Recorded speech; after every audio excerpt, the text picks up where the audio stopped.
Hello, I'm Cornell Clayton. I'm the director of the Thomas S. Foley Institute at Washington State University. And on behalf of the Institute, I want to welcome you out to our continuing series on the 2020 election. Between now and Election Day on November 3rd, each week we are bringing you some of the nation's leading political experts and scholars talking about various aspects of the campaign and the election. All of these events are free and open to the public. We live stream them to our YouTube station, where you can watch them live or see them later as taped events. I want to thank the College of Arts and Sciences at Washington State University for sponsoring this lecture series and also for supporting the Foley Institute.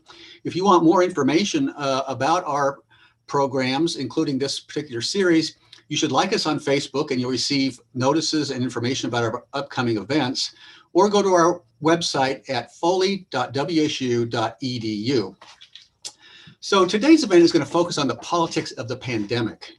As of this week, nearly 7 million Americans have contracted COVID-19. Over 200,000 Americans have died from the virus. It has so far cost the American economy 22 million jobs and knocked 10% off the GDP in the last quarter alone. By any objective measure, the US response to the pandemic has been a disaster. We have suffered greater mortality rates and greater economic damage than almost any other nation. No wonder the pandemic, according to polls, is at the front of most voters' minds in the upcoming election.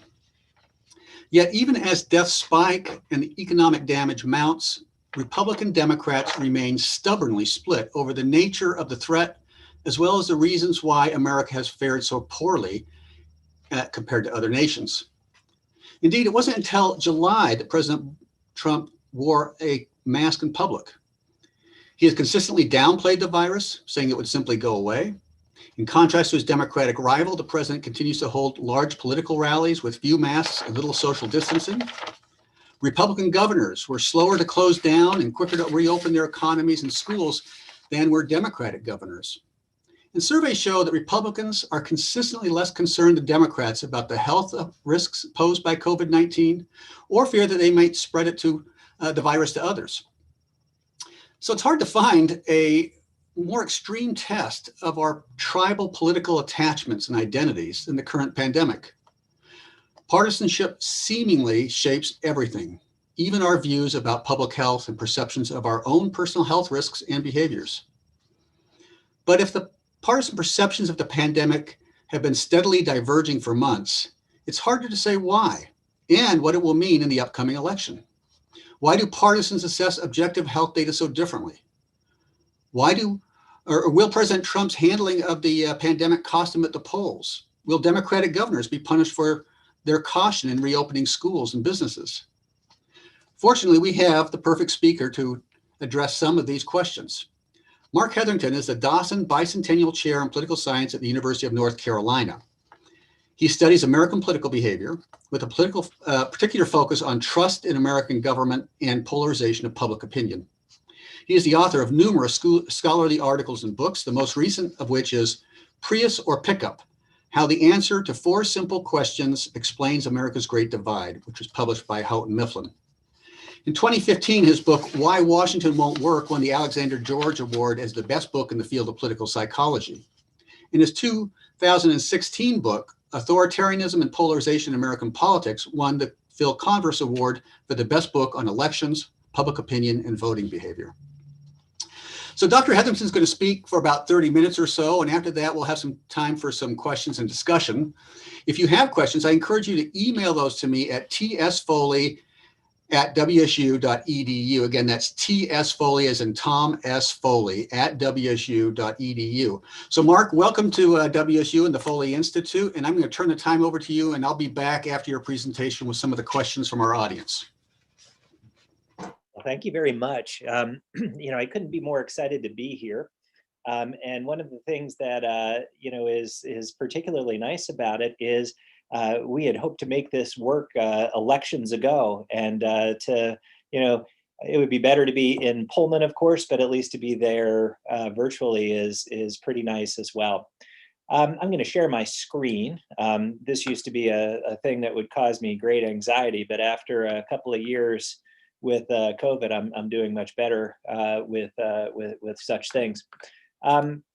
what I'm going to do is talk a good bit about our book, Jonathan Weiler's and my book, Prius or Pickup.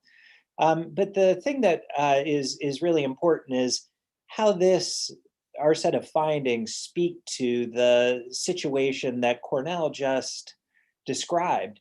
There was a recent CBS poll that came out maybe a week or two ago that asked people, are the losses of life that the United States has experienced over the course of the COVID pandemic, are they acceptable in terms of numbers? And, not surprisingly, 90+% of Democrats said no, and, about 80% of independents said no, but only about 40% of Republicans did. And, this is really kind of a jaw-dropping finding, given the fact that, we've lost, well, at the time of that survey, about 180,000 people, and now we're up to about 200,000 people lost to the virus. And, keep in mind, most of the rest of the developed world is not having issues like this. And, this brings up, some very, very important concerns and questions about accountability and responsibility of political leaders these days. One of the key tenets of democracy is if the those who are in office are failing, they ought to be turned out of office. They ought to be held responsible for their failures. Similarly, if they do well, they ought to be rewarded for them. But our partisanship is so strong these days. People's motivation to reason with extreme bias is so strong that these things are simply not happening in the way that you would necessarily expect. And I'm going to hopefully give you guys a sense of why that is. So this again is the book that Jonathan and I wrote a few years ago, and one of the key things that it's intended to do is to explain why Americans feel so strongly about politics now, when in the past they generally haven't. Any class that one might take on American politics and its public opinion, what it would show is that Americans rarely care that much. We don't tend to know very much. Our feelings don't tend to be strong. But all you have to do is roll out of bed any given day over the past 10 or so years and realize, wait a minute, that's not how it is any longer. You could even make the argument that people care too much. So what we are going to try to explain, and what we, I think, have, kind of explained, is why that is. And it's subtle. The reason is subtle. It's because the nature of our partisan divide has changed in important ways compared with when, many of us, who grew up in the 60s and 70s and 80s, it's very different from the environment like that. We're divided about different things, and that has imbued the political divide with a level of vitriol that we really haven't seen probably since the 1800s.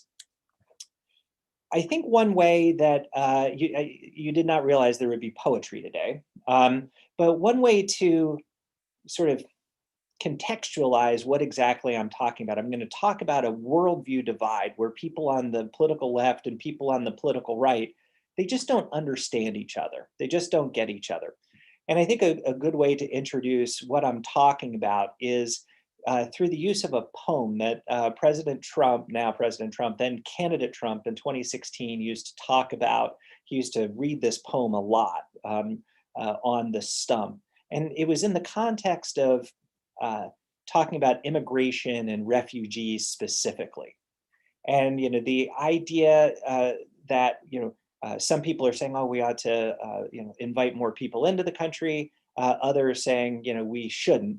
And just to give you a sense, I mean, the crowd, when Trump would read this poem, would go bananas. They'd go crazy, chanting for him to even read it before he started. The poem's called The Snake, and it starts like this. On her way to work one morning, down the path alongside the lake, a tender-hearted woman saw a poor half-frozen snake. His pretty colored skin had been all frosted with the dew. Oh, well, she cried, I'll take you in, and I'll take care of you. Now, the snake does not end up repaying the tender-hearted woman's good intentions with affection, but instead of saying thanks, the snake, in fact, bites her, and and with fatal consequences. The last stanza of the poem reads, I saved you, cried that woman, and you've bit me. Even why? You know your bite is poisonous, and now I'm going to die. Oh, shut up, silly woman, said that reptile with a grin. You knew damn well I was a snake before you took me in. So about that snake, you know, people on one side of what we call this worldview divide see this snake as a clarion call to common sense. Immigrants and refugees might harm us. Maybe everything would be fine if we let them in the country, but we can't be too careful. They might be snakes. They might deal us a fatal bite. Those on the other side of the worldview divide look at it quite differently. This is a disgusting incitement of prejudice. Immigrants and refugees, they're people, they're not snakes. We shouldn't be judging people before we know them, judging them based on, you know, their religious background, their country of origin, or anything along those lines. Worse still, we don't even agree on the problem. The problem to those on one side is to invite people into the country who they don't think belongs here. The problem for those on the other side is if you don't invite the people into the country, you're being prejudiced in your approach to people. And in fact, you know, that creates the problem for those on the other side. So we're at loggerheads. We don't even understand how the other side sees the world. Okay, so that's the premise that we're going to talk about. Now, one of the things that's really key to keep in mind is it hasn't always been that way. You know, if you came of age in the last 20 years in the United States, it might seem like it's always been that way. But, you know, if you think about politics over the arc of history, it hasn't. Before we had the politics that we have today, the sort of roots of party conflict were to be found in the New Deal, the 1930s. And Republicans and Democrats disagreed then, just like they disagree now, but they disagreed on fundamentally different things. The big divide in the New Deal party system was fewer government programs, that's what the Republicans had in mind, and lower taxes, versus higher taxes and more government programs to help more people at the bottom of the economic ladder. That's what Democrats had in mind. Republicans favored business, Democrats favored labor. Republicans, they backed free enterprise and such. Democrats were more in charge or interested in regulation of that free enterprise. A couple of things about this divide. First of all, the division was by class, and people could move, you know, through, you know, various different class distinctions possibly.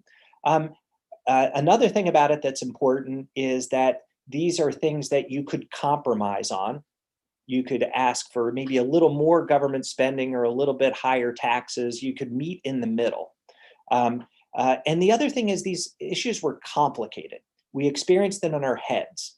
You know, to understand the trade-off about government programs and taxation and things like that requires a lot of brain power and such. Now, what's happened since then is that we've developed what we call a worldview divide.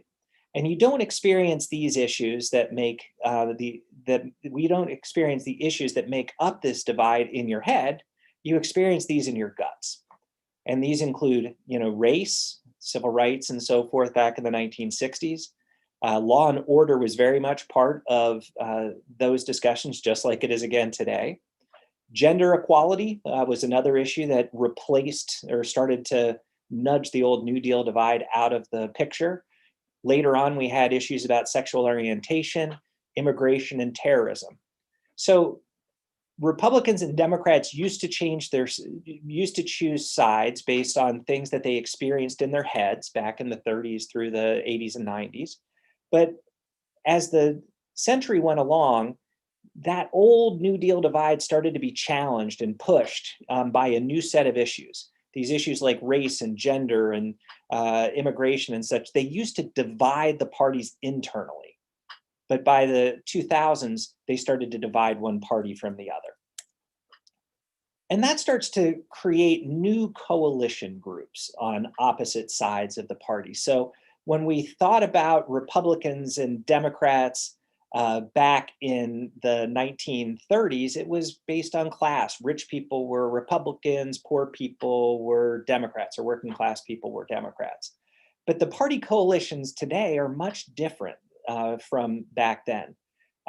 Now they're divided by race, whites versus non-whites. They're divided by gender, men versus women. Of course, the gender gap that we may see in the 2020 election is off the charts.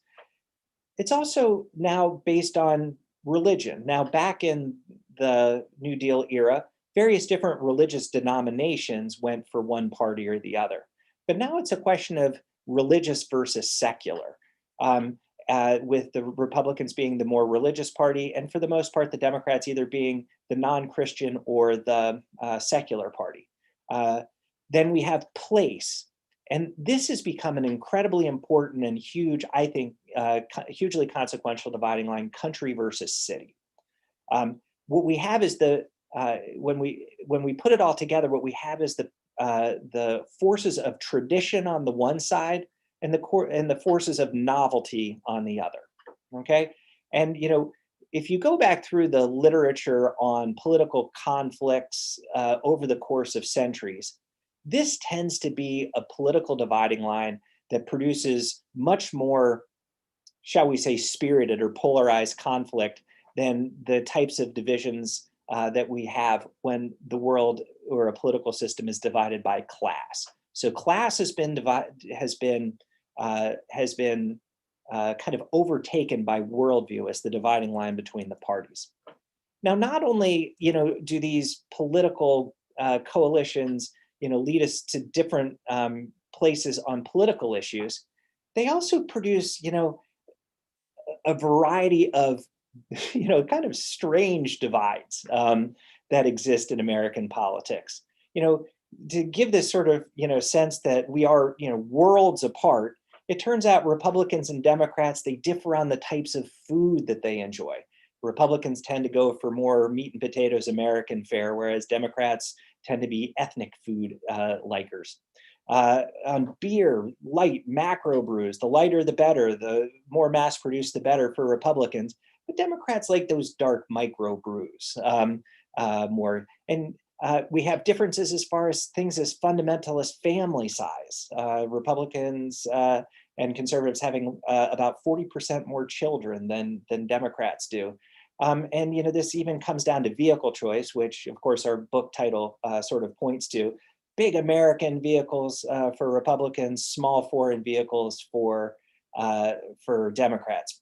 Pickups versus Priuses in this sense. But what it points up is that these are all sort of traditional choices, on the Republican side of things, just like the traditional holders of power that we talked about in the previous slide, versus novel choices, these things that are relatively new.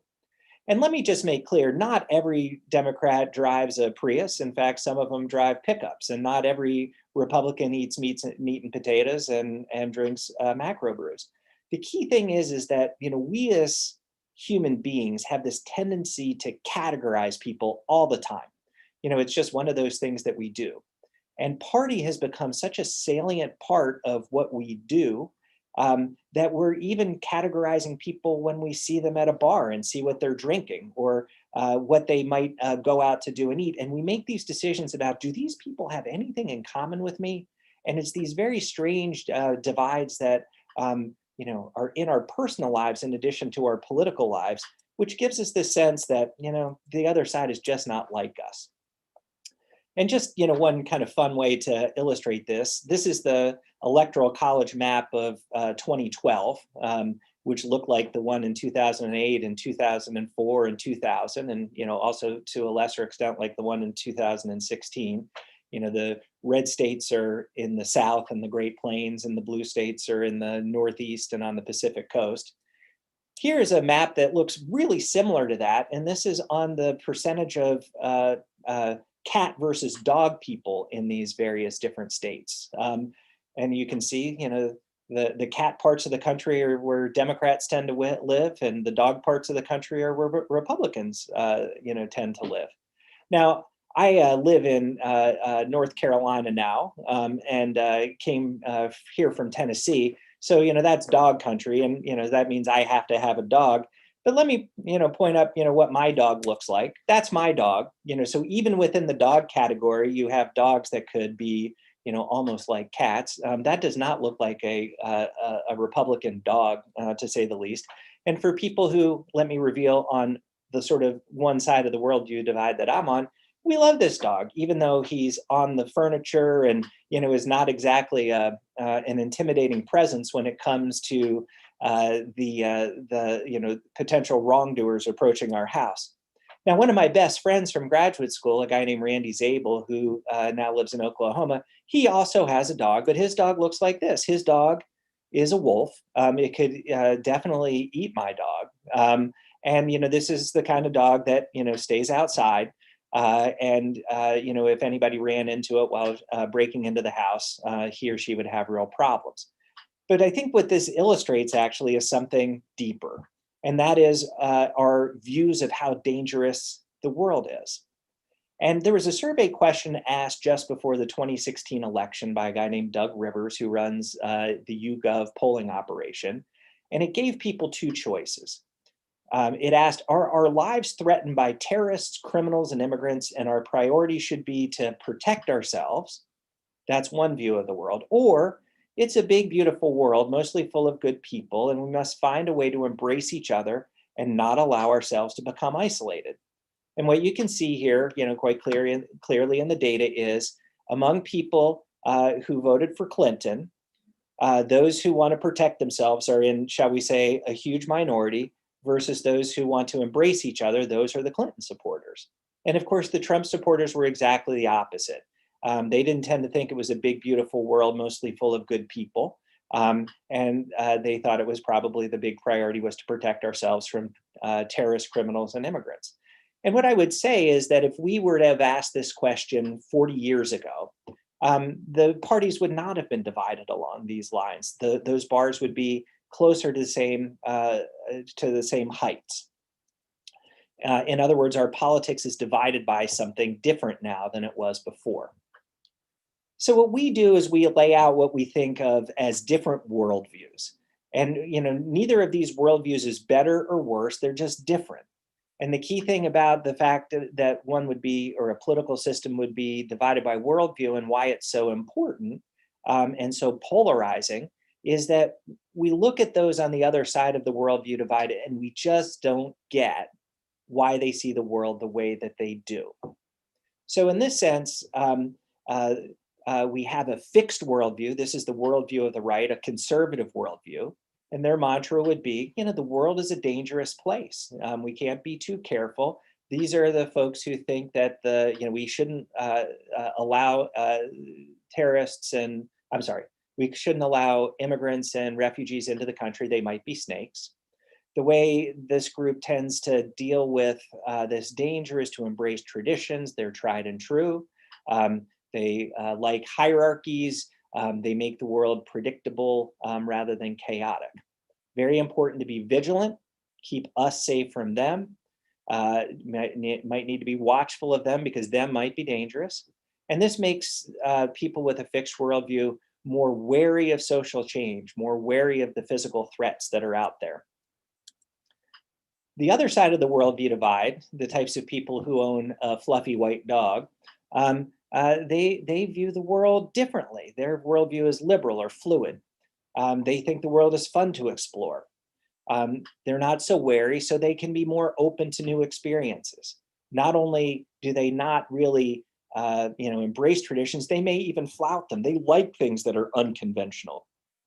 This allows them to embrace social change, establish conventions. That's conformity. We don't want to do that kind of stuff.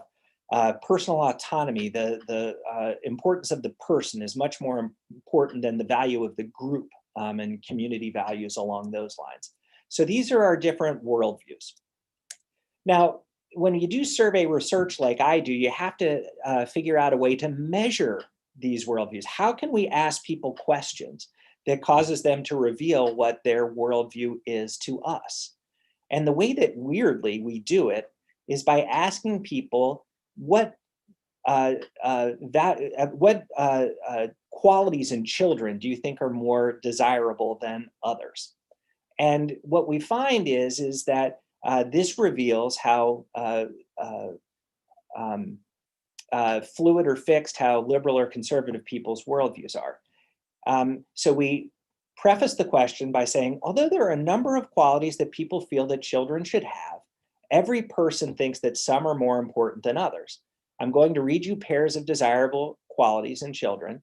Please tell me which one you think is more important for a child to have. And we, as a parent, I have 2 kids, all 8 of these things are important at various different times. And they are this: independence versus respect for elders, obedience versus self-reliance, curiosity versus good manners, being considerate versus being well-behaved. All of those things are important, but what if you had to choose between those pairs? And if you choose independent, curiosity, self-reliance, being considerate, that would make you the most fluid in our surveys, the most liberal in terms of your worldview. And if you choose respect, good manners, being well-behaved and obedient, then you would score as being the most fixed, the most conservative in your worldview. And people can have mixes of all of these things. But here's the thing that's amazing. I didn't use the word liberal in this set of questions, the word conservative, the word Republican, and the word Democrat. But wow, it tells us a lot about people's politics. Well, at least it does now. Back in 1992, that was the first year those questions about worldview and people's parenting or child rearing preferences were asked. And back in 1992, they had absolutely nothing to do with whether people decided to be a Democrat or a Republican. If you had a fluid worldview, about 52% of you were Democrats. And if you had a fixed worldview, about 49% of you were Democrats. Similarly, the differences by worldview and whether you chose to be a Republican or not were trivial.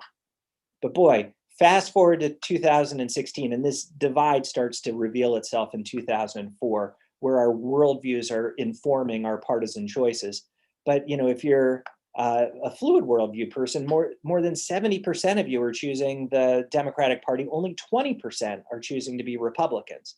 And if you have a fixed worldview, the differences are about 25 to 60. So in other words, back in the day, when the New Deal party system was still alive and well, worldview didn't have anything to do with our party choices. But in this day and age, the era of post 9/11, George W. Bush through Donald Trump on the right, and of course the Democratic presidential candidates on the left, now worldview is extraordinarily important in our party choices. How did that happen? Well, the reason is because the fixed and the fluid on worldview all have different ideas about all of these issues that I list below. When it comes to military, using military solutions as opposed to diplomatic ones, the fixed and the fluid are very different from each other. These worldviews suggest for the fixed that, using, a more physical approach to foreign policy is the way to go, whereas the fluid like diplomacy. When it comes to racial attitudes, the fluid are much more open to people who are of different races, whereas the fixed tend to be more likely to stereotype them. When it comes to immigration, the fluid are more interested in open borders. The fixed are more interested in closed borders, keeping those out, others out. When it comes to gender equality, more enthusiasm about gender equality among the fluid. The fixed are still a little bit concerned about those types of things happening. Go on with gun control, LGBT issues, constitutional interpretation, how to deal with terrorism, support for civil liberties. All of these things, the fixed and the fluid differ by a lot about. And because the parties are taking very different positions on all of those types of issues, our worldviews are now very predictive of our party identification. And not only that, those on opposite sides of the worldview divide tend to drink the different beer, watch different TV shows, and drive the wrong or different kinds of cars. Everything about us seems to add up to the fact that, those people who are in the other party are just not like us. So what's the consequence of that? What's happened over the last number of years is that clear majorities of Republicans and Democrats now report that the other party makes them feel afraid, angry, frustrated. And now majorities even think that the other party's policies are so misguided that they threaten the nation's well-being. Back in the 1970s, we weren't too worried about the nation's well-being when it came to what the other side might do. We disagreed on, how much we ought to tax and how much we ought to spend. But now it's much more dangerous, or they seem much more dangerous and problematic, those on the other side of the political divide. And another thing that's happened is we just hate each other when it comes to politics. What I trace here is people's answers to feeling thermometer scores. And by a feeling thermometer score, I mean, we actually go into people's houses and show people a thermometer from 0 to 100 and ask them, how do you rate various different groups in society? Among those groups is the Democratic Party and the Republican Party. And we know from these survey interviews whether the people themselves are Republicans or Democrats. So when they tell us what the score they give the Republican Party or the Democratic Party on a feeling thermometer, we can match that up with whether they're Republicans and Democrats, take the average of those scores, and then we can even trace them over time because these questions have been asked all the way back to when Jimmy Carter was president. So back then in the 1970s and 1980s, Republicans and Democrats, they liked the Democrats. If you were a Democrat, this is that rating a lot, gave them an average of about 70 degrees. And we still do that. We haven't come to like our own side anymore during this period of polarization. Same with Republicans. In fact, Republicans may even like their own side even a little bit less. But what's changed is the scores on these feeling thermometers that Democrats give Republicans and Republicans give Democrats. And I should add that if you add the Trump data to this, the averages are down around 20 degrees. What does a feeling thermometer of 20 degrees mean? Well, back in the 1970s, when they started to ask these feeling thermometers, one of the groups in society that they asked about was, no kidding, people who riot in the streets. And they got an average feeling thermometer score of about 15. So in other words, Democrats feel about Republicans and Republicans feel about Democrats about the same way that Americans in the 1970s felt about people who riot in the streets. We hate each other. And what I'm going to talk about real quickly is the implications of a politics where we really hate each other. So one of the things that I think is kind of interesting, and we're moving into some data that we've collected here at the University of North Carolina from April until the present day. And what I'm showing you here is support for various different steps to mitigate the COVID outbreaks that we were seeing. And we asked people a range of different questions about whether they supported stay-at-home orders, orders to close businesses, and mandates to wear masks. And keep in mind, these questions were asked in April 2020. And you can see Democrats are slightly more likely to support these things. But keep this in mind, about 80 or more % of Republicans were totally on board in April of 2020 with all of these various different types of things. So partisans differed to some degree, but everybody was pulling on the same rope. What's happened since then? Well, since then, we have this giant increase in whether Republicans or Democrats support these types of things. And, on many of these things that were just a couple of percentage points different in outlook are now at least double, sometimes triple the differences that existed before. Stay-at-home orders, the Democrats are still really supportive of them at 90%. But they've just barely half of Republicans do. Keeping businesses closed, 80% of Democrats think that's still something that we might need to do, whereas about half that percentage of Republicans do. Mask mandates, which everybody in public health seems to think is a good idea. 90% of Republicans or Democrats think, yeah, mask mandates are a good idea. but 20 percentage points fewer of Republicans think that's a good step to take.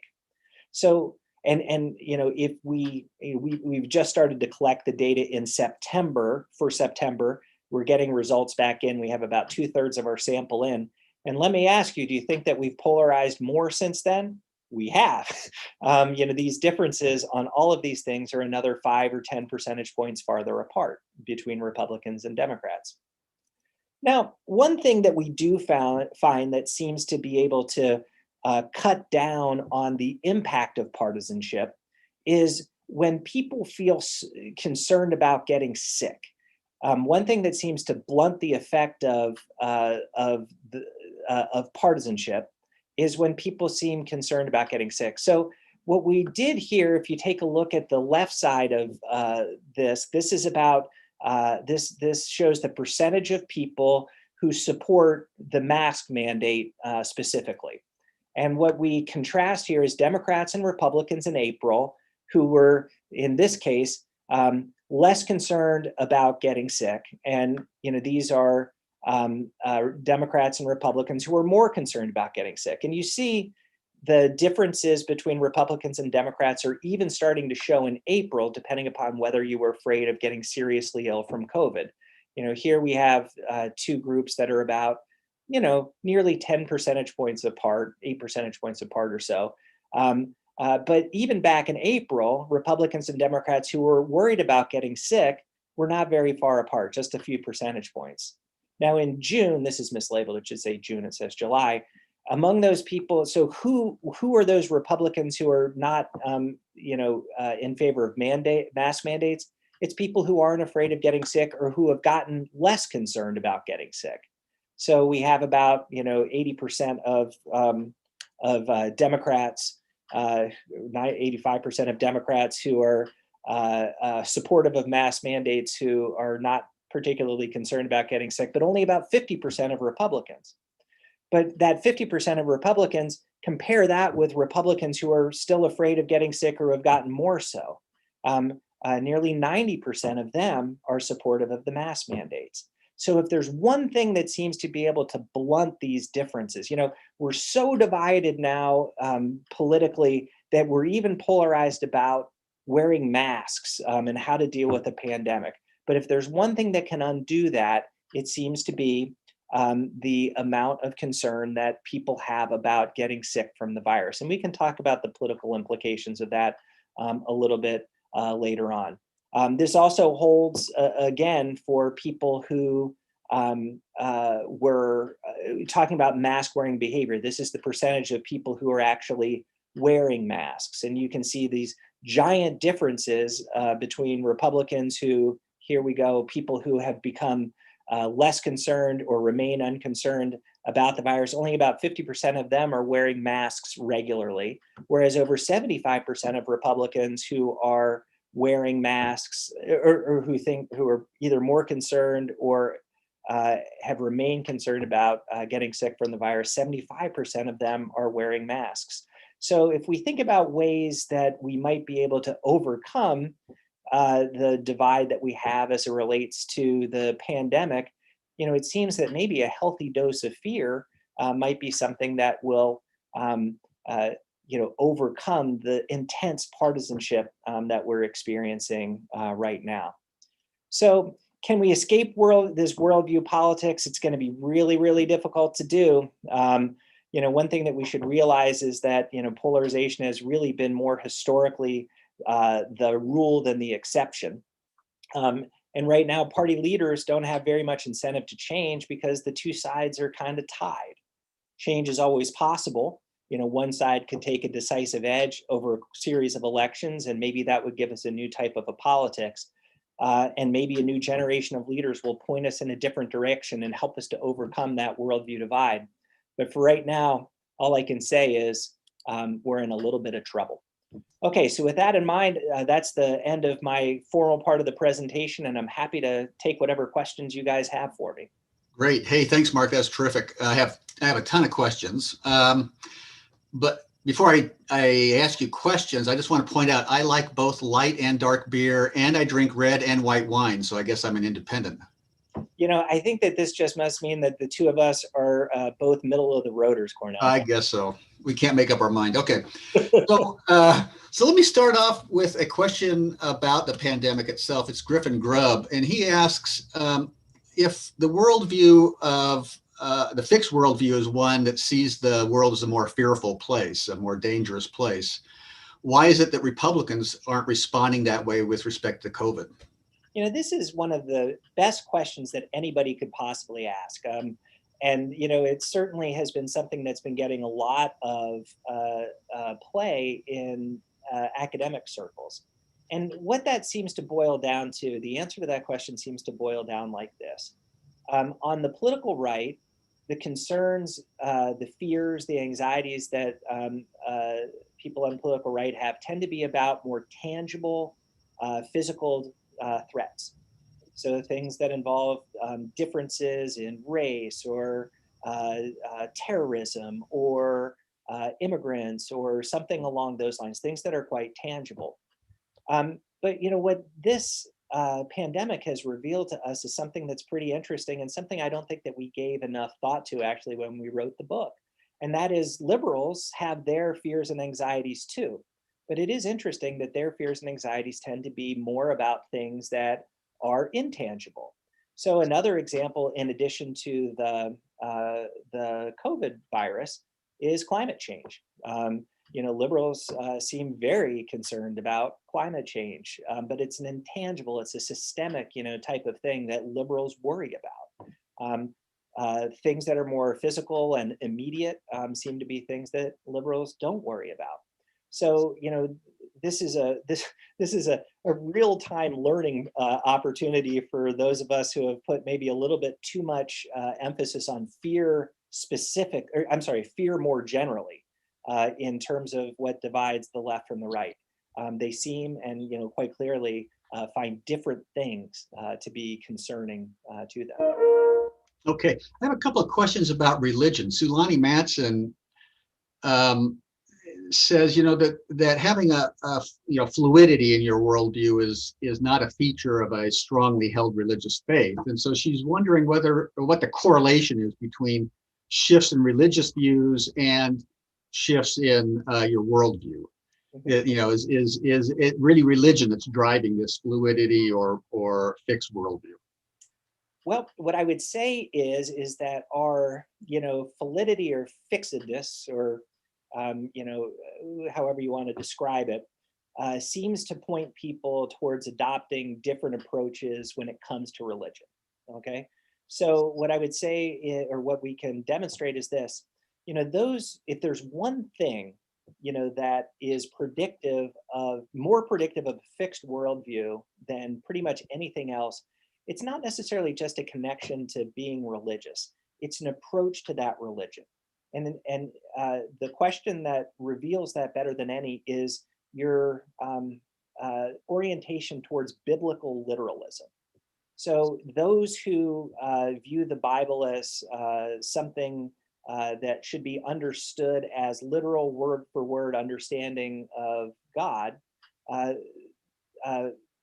those who are more fixed are way more likely to adopt that understanding of things.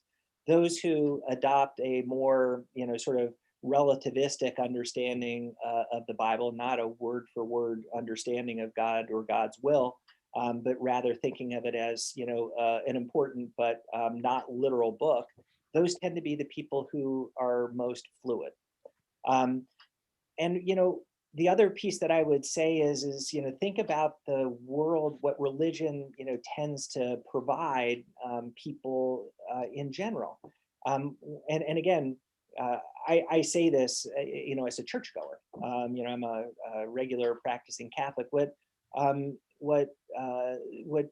church does, religious doctrine does, is it gives us a set of traditions and beliefs that have been timeless over the course of millennia, not just even centuries.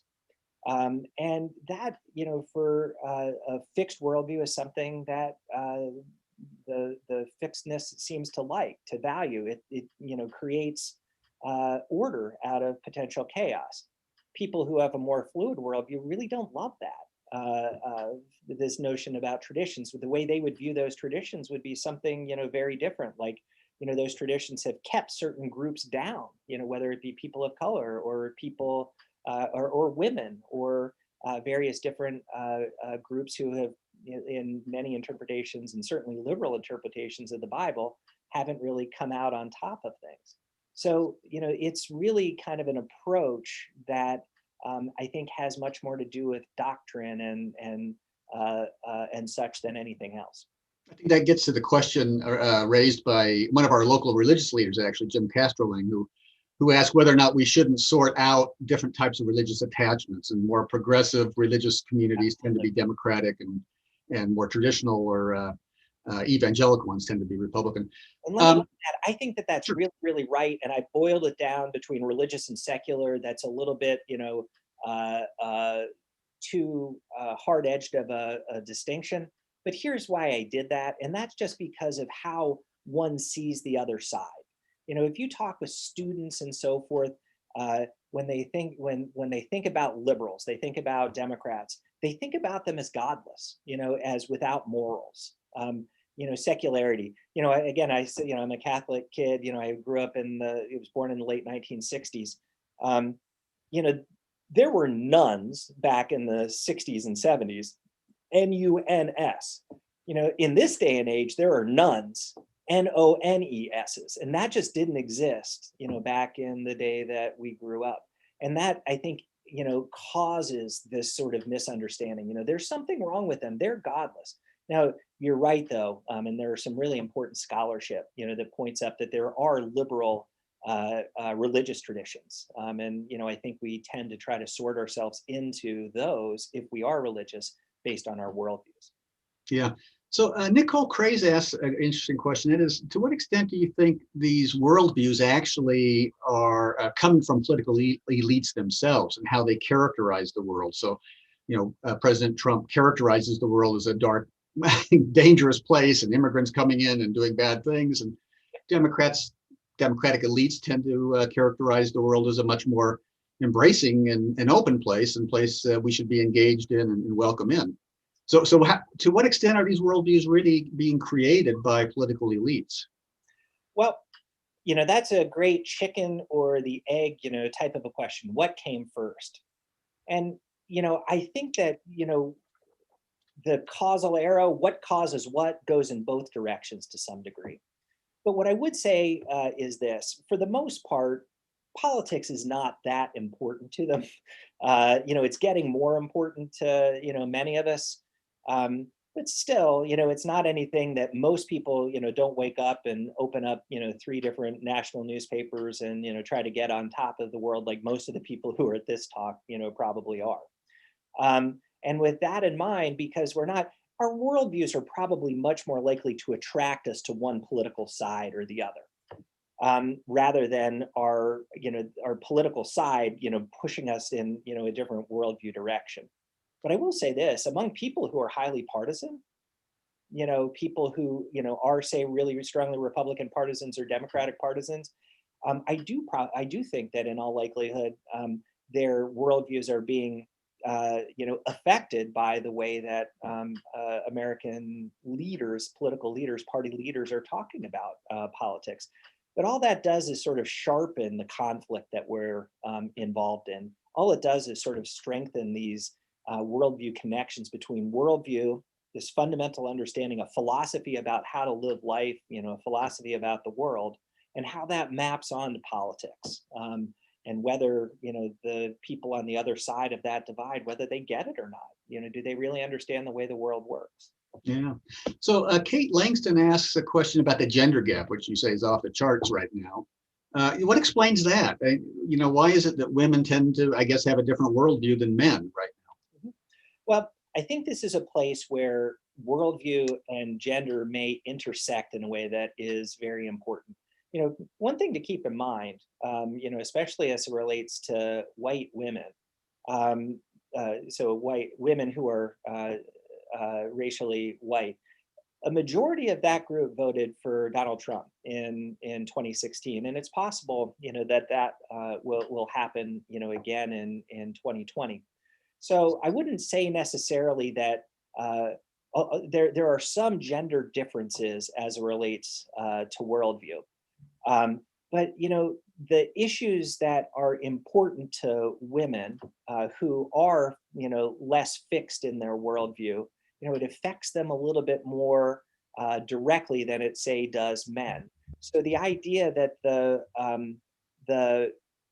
Democratic Party is offering more in the way of gender equality is especially attractive to those fluid worldview women. And men who are even if they're more fluid as opposed to fixed, they might not value those types of issues at the same level that women do. So that's going to shove the even that's going to shove men and women even farther apart on this particular dimension. Yeah. So Matt Carroll points out that President Trump just yesterday, I suppose, refused to guarantee a peaceful transfer of power. And so Matt asks whether or not this disparity in our worldviews is to the point and extent now that it threatens the very survival of our democracy. Well, this is, the $64,000 question. And it's, I have to say, something that actually literally, does keep me up at night, being concerned about this. And, let's leave aside the concept of worldview for the moment, and let's just talk about partisanship specifically. Okay. So my sense is, and what our data show is that, within the Republican Party in 2016, these very fixed worldview voters were disproportionately responsible for Trump's victory. But it's not like, most of the Republican Party, an overwhelming percentage are, those who don't care about democratic norms and so forth. Okay. But 2016 gave us President Trump. And of course, he narrowly wins, despite losing the popular vote, he wins the electoral college vote and becomes president.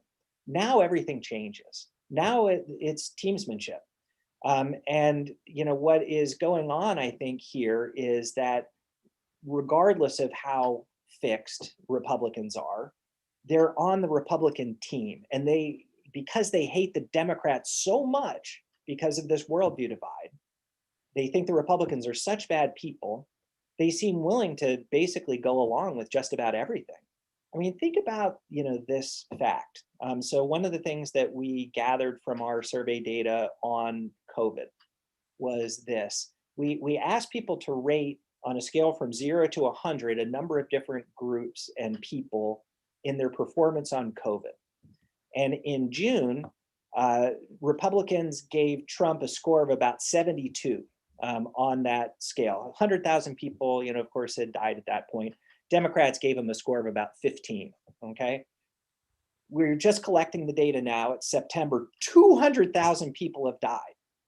You know what Trump's score from Republicans is? 72. It's exactly the same. And this is the real concern, that is happening because, party has become so much part of our social identities, at this, point in time. Our self-esteem, kind of is hinging in some ways on how we feel our side is doing. That even, with 200,000 dead, Republicans are equally likely to say that they think Trump is doing a bang up job. Now as 100,000 deaths ago. It is a really remarkable thing. So let's take that forward. Election night comes up, and let's play out this scenario. The Democrats don't look like they've won on election night because so many mail-in ballots are being cast in swing states like Pennsylvania and Florida and North Carolina, and they count those later. And the president says, I won. And the Democrats are like, we didn't even count, X percentage of the vote. And, what do Republican partisans say at that point? I'm interested. But again, this is, because our divide is so intense and so awful and so ugly these days, what won't we go along with? And let me just put this into personal terms. You know, you guys are probably all better than I am. You probably don't hate anybody. I actually hate somebody. There's a person I really hate. Would I believe anything bad about that person? I believe anything bad about that person. Would I like to uh, uh, keep that person from winning at anything, even if maybe I had to cheat a little bit? Yeah, I think I would actually. And this is what we're facing right now. This is what we're facing in the world. We hate the other side so much that we, be willing to sign off on just about anything that our side does. Okay. So Ashley Willoughby asked a question about class. One of the things I'm wondering about class is there's certainly a real element of class in our politics today. The populism divide is a huge one, and both on the left and on the right today are appealing to the populism divide. So I wonder if you could say a little bit about that, how that plays into your worldview theories, and Ashley in particular asks, is it likely that we will see a return to a class-based division of politics anytime soon? Well, let me start with the second question first. And the answer to that is maybe, but only if, you know, uh, one or the other of the sides thinks that it's, or actually both of the sides think that it's really important and helpful for them electorally to do. So first of all, let me preface this by saying, how did the sort of class-based New Deal style politics come to die? And evidence that it has in fact come to die is that, at the very high income levels, high income voters are almost equally likely to vote Republican or Democrat. And when we talk about low income, working class white voters, they used to be Democrats, and now they're not. Now they're, trending towards the Republicans. Why did they do that? How did the Republicans loosen those bounds? And they did it by talking about worldview type issues where people, especially working class whites, disagreed with what the liberal Democratic Party was suggesting. So it started with civil rights, and the Republicans did this. Why? To win elections, because they always lost. From 1932 to 1964, they got crushed all the time. So what do? You change the subject, and it started to be about race and gender and law and order and sexual orientation and all of those types of issues. Moved us away from that, class-based divide. Now, it's possible, that the Republicans are at the end of being able to take advantage of that divide any longer. They used to win big elections, win by huge margins in the 70s and the 80s because only about 12% of the electorate was non-white. Now about 30% of the electorate is non-white, and it's not clear that the Republicans will continue to be able to win elections based on this particular set of issues anymore. So we'll see. It's unclear. But as long as we're basically tied, where we don't know going into election day necessarily who's going to win, no side is going to take the risk of changing what politics is organized around. Okay. We still have a ton of questions, but we're running out of time. I'll just note that Marc has graciously said that if we didn't get to your question, he's more than happy to respond to you. You can send them to him, I guess, on your email. Sure. Okay. Yeah, that'd be fine. And my email address is Marc J. Marc is MARC, and then the letter J @email.unc.edu. Okay. Like I say, unfortunately, I think we're out of time now. I just want to remind you that next week, we're going to actually shift focus in this series of lectures. We're going to move away from looking at some of the factors that have produced the background to the election and start focusing on the campaign itself. Next Tuesday, our next event is going to feature Matt Levo from Western University in Ontario.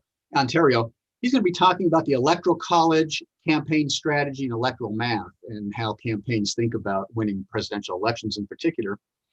That's next Tuesday at noon, so I encourage you to join us then. If you want more information about any of our upcoming lectures in this series or other programs we have at the Foley Institute, again, I encourage you to like us on Facebook or go to our website, foley.wsu.edu. So Join me now in thanking Marc Hetherington for a really interesting conversation. Thanks, Marc. I really appreciate it.